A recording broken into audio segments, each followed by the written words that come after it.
요즘 청소년 마약에 대해서 어떻게 생각해? 청소년 마약? 그거 수도권에서나 문제 있는 거 아니야? 아니야. 마약 범죄는 집계되지 않는 경우도 많아. 그래서 전주도 절대 안전지대가 아니야. 하긴 요즘 SNS나 다크웹을 통해서 청소년들도 마약을 구매한다고 하더라고. 맞아. 예방책 마련이 시급해 보여.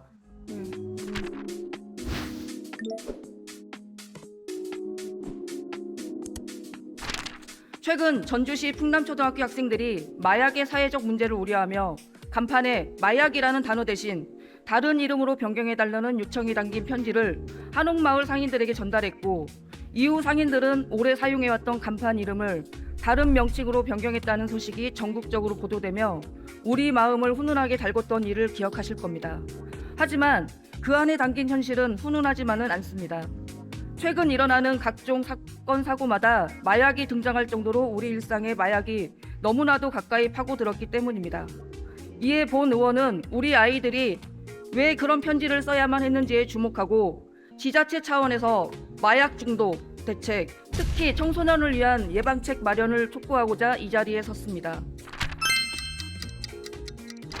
대검찰청에서 발간한 2022년 마약류 범죄 백서를 살펴보면 2022년도 전체 마약류 사범은 18,395명으로 역대 최대치를 기록했고, 특히 30대 이하 마약류 사범이 전체의 59.8%를 차지할 정도로 마약류 사범의 저연령화와 인터넷 유통 확대가 두드러진 것으로 조사됐습니다. 그 중에서도 가장 우려되는 것은 청소년의 마약 문제입니다. 만 19세 이하 마약 사범 증가세는 더욱 가파르기 때문입니다. 같은 자료에서 최근 5년간 19세 이하 마약류 사범은 2018년 143명에서 2022년 481명으로 3배 이상 폭증했습니다. 특히 SNS나 다크웹을 통해 청소년도 손쉽게 마약 거래가 가능해졌고, 주요 범행 동기는 단순 호기심으로 드러났습니다. 전주지검의 자료에 따르면 도내에서 검거된 10대 마약 사범 수는 2018년에서 2020년까지는 0명이었던 반면 2021년에는 3명, 작년에는 4명으로 늘었습니다. 물론 마약 이야기는 대도시에서나 발생하는 사건 아니냐, 이 정도 수치라면 아직 전주는 안전하다라고 생각하실 수도 있습니다. 하지만 마약 범죄는 실제로 발생했지만 검거되지 않아 공식적으로 집계되지 못하는 암수 범죄라는 특성이 있는 범죄로 드러난 수치보다 약 30배 정도 많을 것이라 예측이 되고 있는 만큼 안일한 대처는 금물입니다.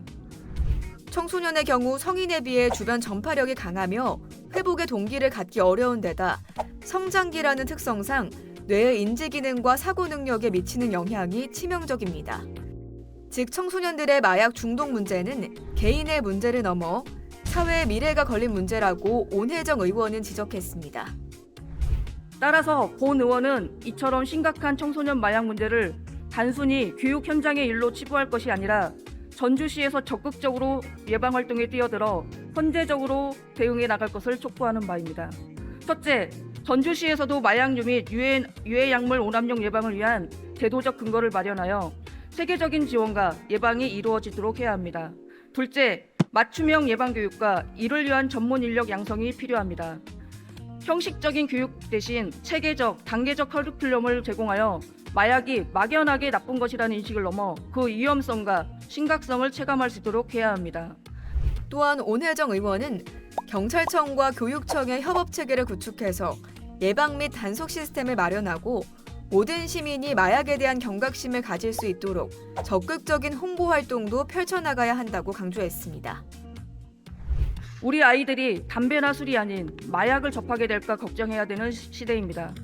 지금이야말로 마약 예방의 골든타임이라는 것을 깨닫고 선제적 대응을 통해 마약 없는 건강한 사회 초석을 다지는 전주시가 되기를 희망하며 발언을 마치겠습니다. 지금까지 전주시의회 제404회 제4차 본회의 온혜정 의원의 5분 자유 발언이었습니다. 전주시의회 홈페이지를 방문하시면 5분 발언 전체 영상과 더 많은 의정활동 정보를 찾아보실 수 있습니다. 고맙습니다.